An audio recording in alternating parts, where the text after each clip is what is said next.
वैसे ये सॉन्ग तो बहुत मस्त है, होली का डांस। वैसे मोनू, तुमने एक बार बता अभी की होली का सॉन्ग कर रहा है?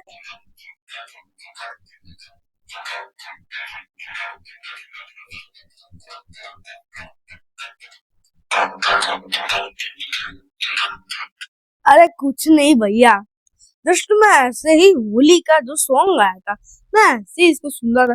दो कितना मस्त है।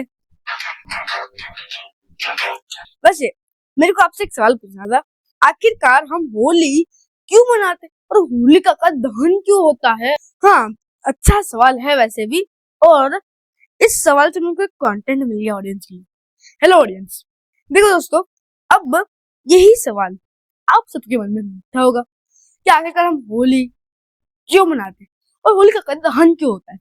इसको देखने के लिए एंड तक बने रहिए। और मोन्टू और आप दोस्त, आप सबको मैं बता देता हूँ। सो चलो वीडियो की तरफ। ओ हेलो दोस्तों, पहले तो जैसे कि हमने पहले वाले सीन में देखा कि आपको कैसे जो आपको और मोन्टू को प्रॉब्लम हो जाए कि हम होली क्यों मनाते हैं और होली का दहन क्यों होता है, यही चीज मैं आपको इस वीडियो में बताने वाला हूँ। बस वीडियो को बिना स्किप के एंड तक देखना। पसंद है तो लाइक शेयर और सब्सक्राइब कर देना। So let's begin.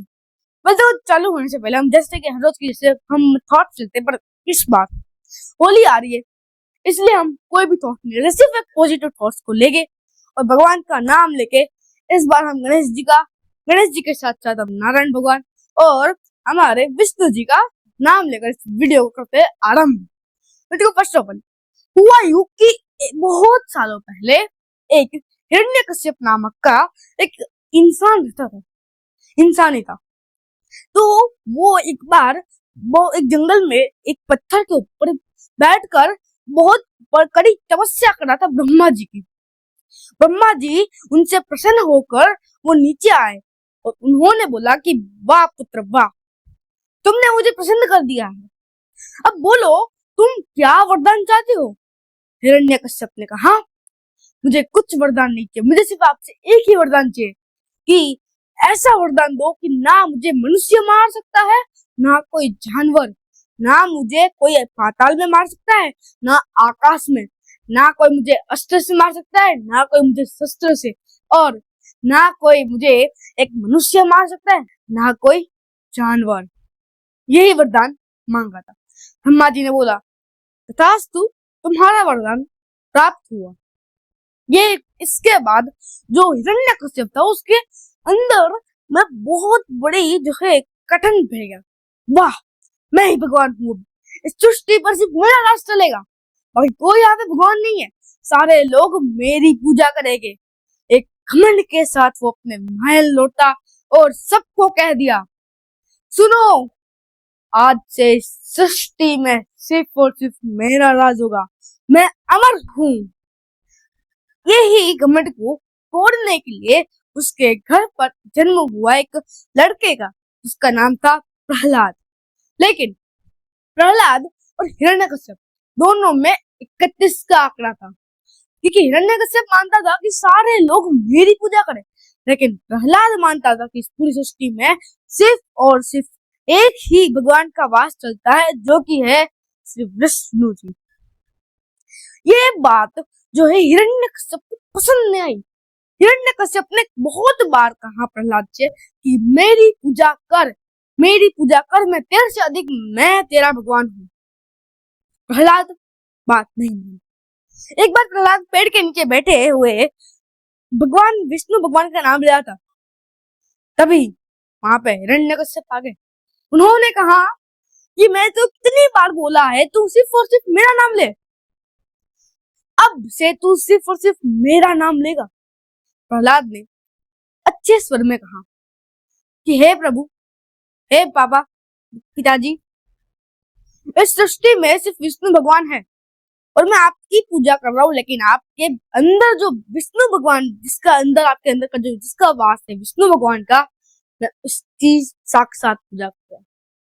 सुनकर हिरण्यकश्यप का दिल खोल उठा, मन खोल उठा।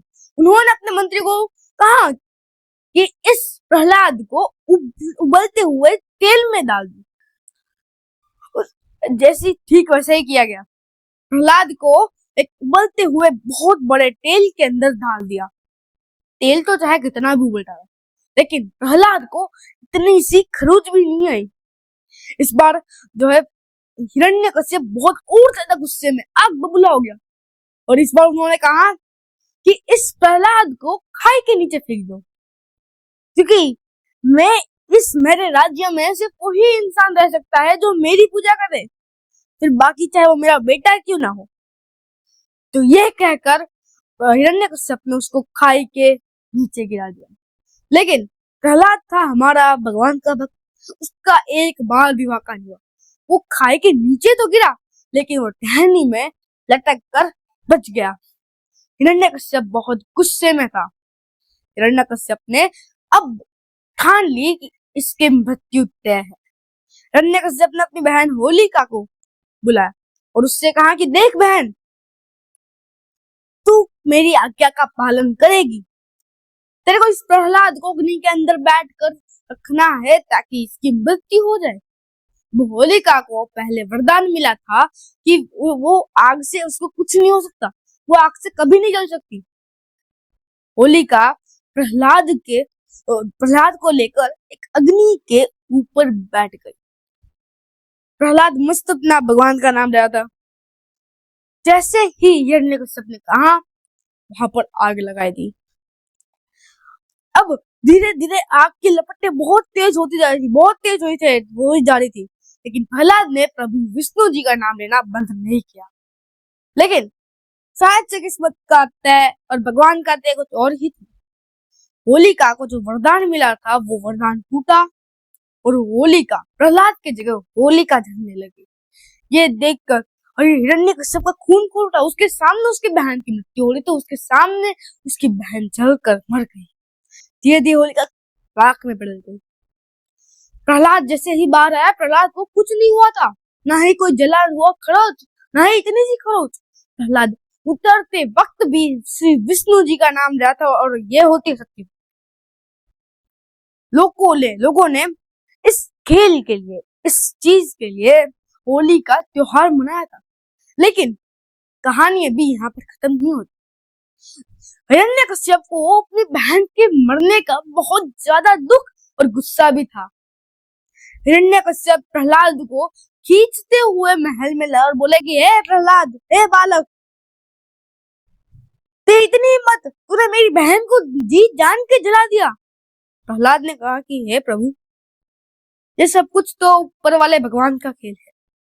वापिस हिरण्यकश्यप गुस्से में बोला कि इस सृष्टि पर सिर्फ और सिर्फ मैं ही भगवान हूँ और यहाँ पे कोई भगवान नहीं रह सकता।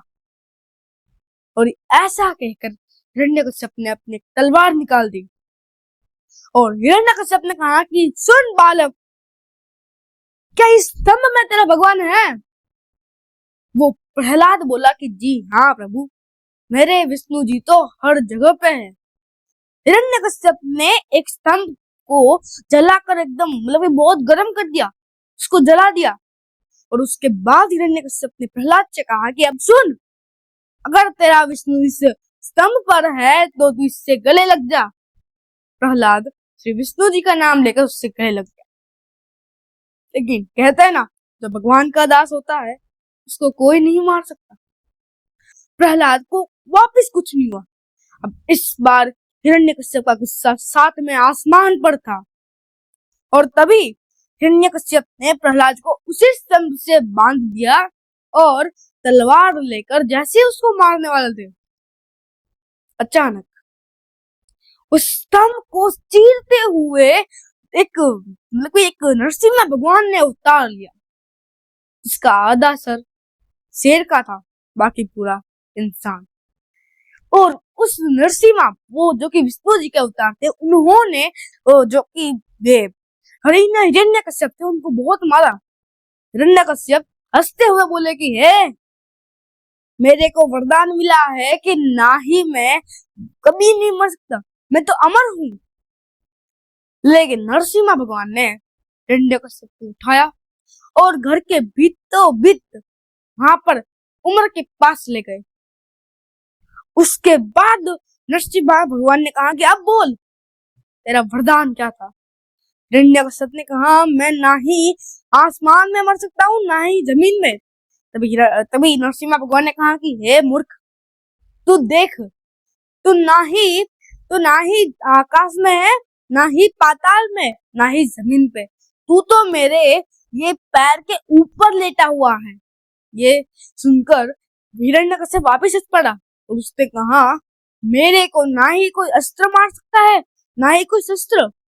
तब नरसिम्हा भगवान वापस से बोले, हे मूर्ख, तू ये तो देख, मैं तेरे को ना ही शस्त्र से मारूंगा ना ही अस्त्र से, मैं तो तेरे को मेरे नाखून से मारूंगा।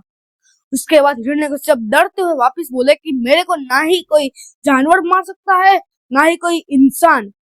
तभी नरसिम्हा भगवान ने वापस कहा, हाँ तो मैं कहा जानवर हूँ ना इंसान, मैं नरसिम्हा हूँ, आधा जानवर और आधा इंसान। तभी हिरण्यकश्यप ने वापस से कहा, मेरे को ना ही कोई बाहर मार सकता है ना ही कोई अंदर। तभी हिरण्यकश्यप ने कहा कि तू ना ही अब बाहर है ना ही तू घर के अंदर, तू तो घर की चौखट पर खड़ा है।